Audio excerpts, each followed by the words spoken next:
काय त्रास होतो आपल्याला? मला लोअर बॅक पेन आणि सायटिका सारखा त्रास होता. एक मागच्या 2-3 महिन्यापासून मी त्या त्रासामधून सफर होत होतो. ओके. सो आपण जेव्हा ट्रीटमेंट सुरू केली तेव्हा आपण we started with physical therapy. हो. एक्सरसाइजेस, कपिंग, जे निडलिंग जे काही आहे ते जेव्हा चालू होतं तेव्हा तुमचं किती टक्के बरं झालं होतं?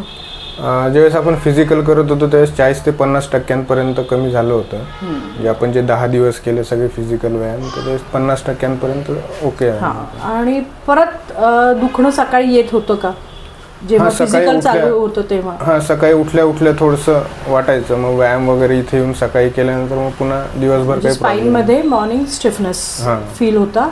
ओके. आता कसं आहे म्हणजे आपण मध्ये अप्लाइड फिजिओलॉजीचे 5 सेशन्स घेतले. हो. सो त्याच्यानंतर तुम्हाला काय फरक वाटतोय? त्याच्यानंतर म्हणजे हिलिंग लवकर झालं. मेन जे पेन जे होतं ते लवकर रिकवर झालं. आता जवळजवळ 90% पर्यंत पूर्ण ओके झालेलं आहे. म्हणजे काहीच प्रॉब्लेम नाही त्याच्यामध्ये. मसल्सला स्ट्रेंथ यायला आपल्याला मिनिमम 2-3 मंथ्स लागतात. हो. म्हणजे तुम्हाला सातत्याने व्यायाम करावे लागणार आहे. ओके. आपण इंटेन्सिव्ह ट्रीटमेंट तुम्हाला इथे दिली आणि तुमच्या ऑर्गन्समध्ये स्ट्रेस होता तर तो ऑर्गन्समधला स्ट्रेस आपण कमी केला with applied physiology energy balance करून. सो एव्हरी डे त्या तुमचं वेगवेगळ्या ऑर्गन येत होता. सो अप्लाइड फिजिओलॉजीनी तुम्हाला काय एक्झॅक्टली डिफरन्स वाटला हे सांगू शकता? त्याच्याने जो इमोशनल थोडासा जो आपला इनर स्ट्रेस असतो तो रिलीज झाला मेनली.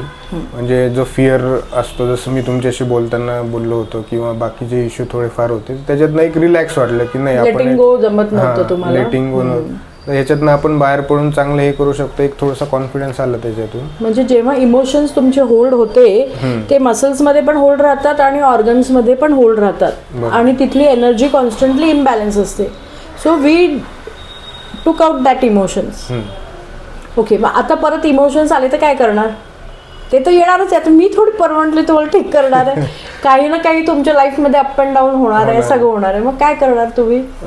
ते अफर्मेशन जसं तुम्ही सांगितलंय बॉडीला अफर्मेशन देणार आणि तेव्हाच्या तेव्हा लिहून काढणार.